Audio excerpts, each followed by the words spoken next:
अस्सलामुअलैकुम स्टूडेंट्स, क्या हाल है आपके? ठीक है, मैं उम्मीद करता हूँ कि आप सब खैरियत से होंगे। अच्छा डियर स्टूडेंट्स, आज का जो हमारा टॉपिक ऑफ डिस्कशन है, वाइट ब्लड सेल्स को हमने पढ़ना है। What are white blood cells? Basically हमने पीछे इसकी फीचर्स को डिस्कस किया है, जिसके अंदर हमने वाइट ब्लड सेल्स की भी फीचर को डिस्कस किया है प्रीवियस लेक्चर में। इसके अलावा रेड ब्लड सेल की भी फीचर को, इसके अलावा प्लेटलेट्स की भी फीचर को भी हमने डिस्कस कर लिया। अब वाइट ब्लड सेल्स की डिटेल की तरफ चलते हैं बच्चों। सबसे पहले वाइट ब्लड सेल्स की दो टाइप्स होती हैं, दो तरह के वाइट ब्लड सेल्स होते हैं। First one which is called as granulocytes, means granule like होते हैं। ये देखिए granulocytes, granule means granule like, cytes means cells, granule like cells होते हैं। इसके अलावा सेकेंड टाइप है हमारे पास ए ग्रैनुलर साइट्स। ए का मतलब होता है विदाउट ग्रैनुअल साइट्स मीन सेल्स। ऐसे सेल्स जिनके अंदर ग्रेनुअल्स नहीं बने होते उन्हें कहते हैं ए ग्रेनुलोसाइट्स कहते हैं। बेटा इसके बाद फर्दर डिवाइड किया गया है ग्रेनुलोसाइट्स को थ्री टाइप्स के अंदर। First one which is called as neutrophils, second हमारे पास टाइप है इओसिनोफिल्स, एंड थर्ड टाइप में बेसोफिल्स आ जाते हैं। अगर ग्रेनुलोसाइट्स की बात करें, ए ग्रेनुलोसाइट्स की बात करें, हमारे पास मोनोसाइट्स आ जाते हैं, इसके अलावा लिम्फोसाइट्स आ जाते हैं। चले अब चलते हैं, इनको वन बाय वन डिस्कस करते हैं। अगर बेटा बात की जाए ग्रैनुलोसाइट्स की, means neutrophils, eosinophils and basophils की अगर बात की जाए, ये जितने भी होते हैं मतलब कि ग्रैनुलोसाइट्स ये रेड बोन मैरो के अंदर बनते हैं। All of these formed in red bone marrow. ये जितने भी हमारे पास ग्रैनुलोसाइट्स हैं ये किसके अंदर बनते हैं? रेड बोन मैरो, मतलब हड्डी के गूदे के अंदर बनते हैं। अगर अब चलते हैं इनकी फर्दर डिस्कशन की तरफ। न्यूट्रोफिल्स विद मोनोसाइट्स, न्यूट्रोफिल्स ये लिखा हुआ है क्या है? ग्रेनुलोसाइट्स विद मोनोफिल्स, मोनोफिल्स क्या है? एक ग्रेनुलोसाइट्स की एक टाइप है। न्यूट्रोफिल्स विद मोनोसाइट्स के साथ मिलकर ट्रेवल करते हैं वाया कैपिलरीज, कैपिलरीज के अंदर ट्रेवल करते हैं एंड रीच दी साइट, और उस जगह पे पहुंच जाते हैं वेयर बैक्टीरिया इंटर, जिस जगह पे बैक्टीरिया इंटर हो जाता है उस प्लेस पे पहुंच जाता है। अगर मैं कहूँ हमें कोई वाउंड लग गया है, हमारे बाजू पे किसी पॉइंट पे वाउंड लग गया है, तो क्या करेंगे? न्यूट्रोफिल्स और मोनोसाइट्स कैपिलरीज के जरिए मूव करते हुए, ट्रेवल करते हुए उस वाउंड तक पहुंचेंगे, और जो बैक्टीरिया उस वाउंड के अंदर, उस वाउंड के जरिए, उस जख्म के जरिए बॉडी के अंदर पेनिट्रेट करने की कोशिश करेंगे या पेनिट्रेट कर चुके हैं, उनको क्या करते हैं? ईड कर जाते हैं। दे फीड ऑन बैक्टीरिया, वो बैक्टीरियल इन्वेडर को खा जाते हैं। और अदर सेल, और दूसरे सेल जो होते हैं such as cancer cells, cancer cell को भी ये फीड करते हैं। फीड का मतलब होता है खाते हैं, ईट अप करते हैं। दोबारा फिर से एक न्यूट्रोफिल जो होते हैं मोनोसाइट के साथ मिलकर कैपिलरीज के अंदर क्या करते हैं? ट्रैवल करते हैं। कैपिलरीज के अंदर ट्रैवल करके किसी जगह पे पहुंच जाते हैं जिस जगह पे वाउंड लगा होता है, कोई जख्म लगा होता है। जब आपको पता है जिस पे वाउंड लग जाता है तो वो क्या होता है? खून बाहर आना शुरू हो जाता है, और बाहर से जितने भी इन्वेडर, बैक्टीरिया या कोई वायरस वगैरह वो क्या करते हैं? बॉडी के अंदर पेनिट्रेट करने की कोशिश करते हैं, इवन पेनिट्रेट हो भी जाते हैं। अच्छा, जितने भी बैक्टीरियल इन्वेडर मतलब बैक्टीरियल सेल्स बॉडी के अंदर इंटर हो जाते हैं, न्यूट्रोफिल्स और मोनोफिल्स, न्यूट्रोफिल्स एंड मोनोसाइट्स क्या करते हैं? उनको ईट अप कर लेते हैं, उनको खा जाते हैं। इसके अलावा कैंसरस सेल्स को भी ये ईट अप करते हैं।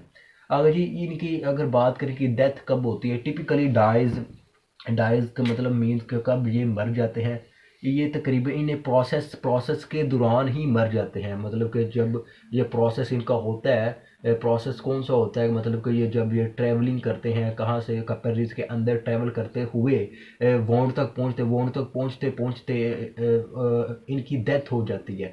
कुछ तो पहुँच जाते हैं और बैक्टीरिया वगैरह को ईट कर देते हैं, और जो कुछ है हमारे पास न्यूट्रोफिल और मोनोसाइट, और उनकी डेथ हो जाती है, और एक थिक सी बॉडी के ऊपर थिक सी सब्सटेंस बना देते हैं, येलोइश, मतलब कि लिक्विड येलोइश लाइक।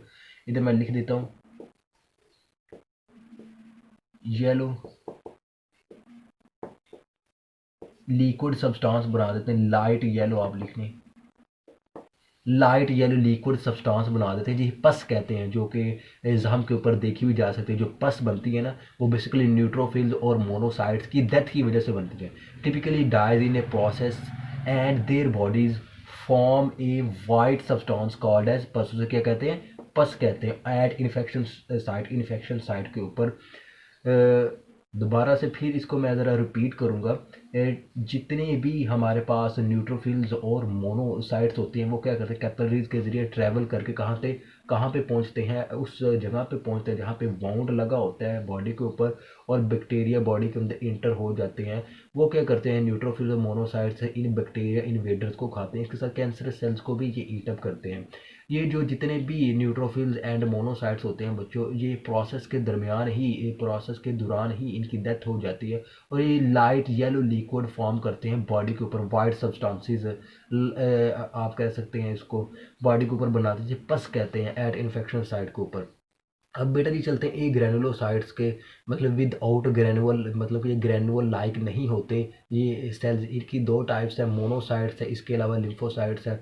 ये कहाँ पे बनते हैं? Basically formed in lymphoid tissues, lymphoid tissues के अंदर बनते हैं, सच है लाइम्फ नोड्स के अंदर, स्प्लीन के अंदर, टॉन्सिल्स आ जाए, थाइमस वगैरह इसके अंदर आ जाए, जहाँ पे इनकी प्रोडक्शन होती है। अब बात करते हैं बच्चों मोनोसाइट्स की। मोनोसाइट्स क्या करते हैं? Monocytes stay 10 to 20 hours in the blood के अंदर। ये कितनी देर तक रहते हैं? 10 से 20 घंटे ब्लड के अंदर रहते हैं। Then enter into the tissues, और टिश्यूज़ के अंदर दाखिल हो जाते हैं। एंड बिकम टिश्यू माइक्रोफेज, और माइक्रोफेजिस बन जाते हैं, टिश्यू माइक्रोफेजिस बन जाते हैं।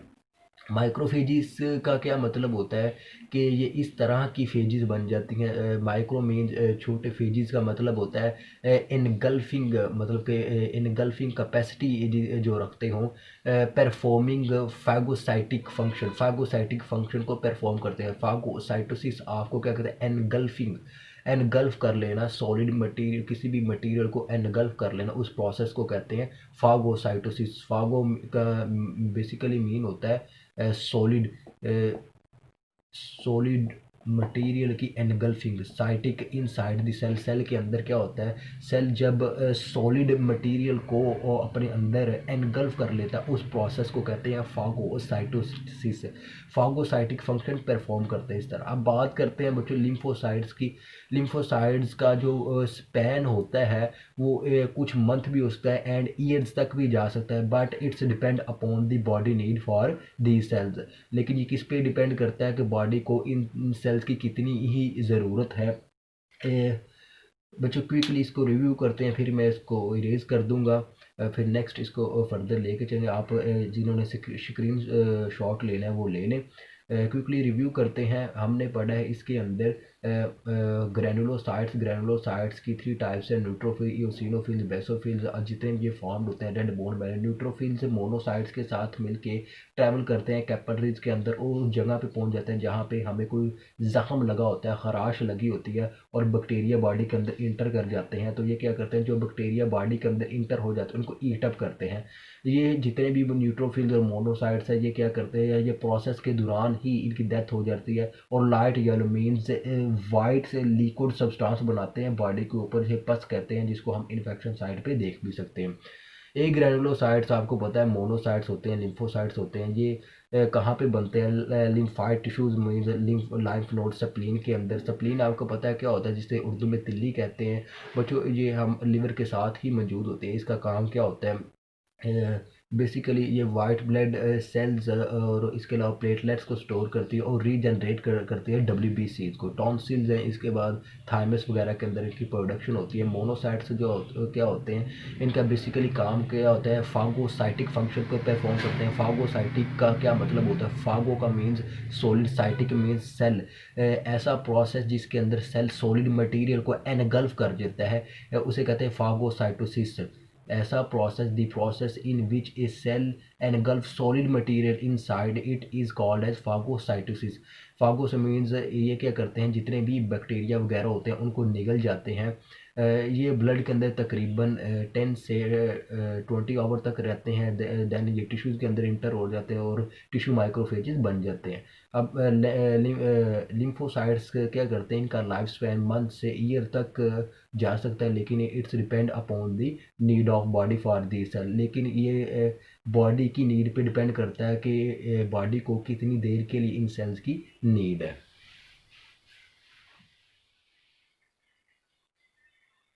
सब्सटेंस होती है जो कि ब्लड क्लॉटिंग को इनहिबिट करती है, यानी ब्लड को पतला करती है, ब्लड को जमने नहीं देती।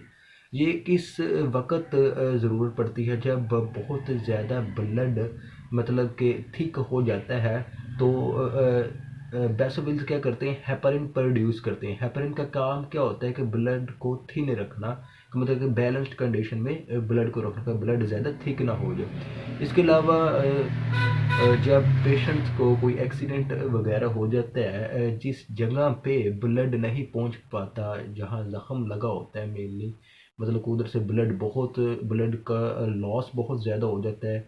और मेनली जो हमारे पास आर्टरीज मीन्स जिसके अंदर ब्लड वेसल्स होती हैं वो कट जाती हैं, तो क्या किया जाता है कि हेपरिन इंजेक्ट किया जाता है बॉडी के अंदर, ताकि मतलब कि जितना भी ब्लड जम गया है उसको पतला किया जाए बॉडी के अंदर, और वो उस पॉइंट पे पहुंचे जहाँ पे ब्लड नहीं पहुंच रहा।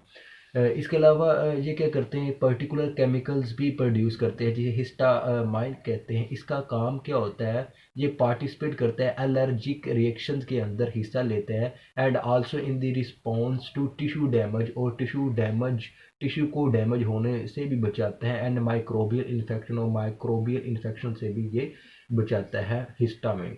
इसके अलावा हमारे पास लिम्फोसाइट्स का काम क्या होता है, लिम्फोसाइट्स बेसिकली हेल्प करते हैं, क्या करते हैं, इम्यूनिटी प्रोवाइड करते हैं अगेंस्ट द डिजीज़ के ख़िलाफ़ बॉडी को ताकत प्रोवाइड करते हैं, मतलब कि काफ़ी ज़्यादा ताकत प्रोवाइड करते हैं कि वो डिज़ीज़ के साथ मतलब कि लड़ सके, डिज़ीज़ के साथ मतलब कि उसके साथ compete कर सके।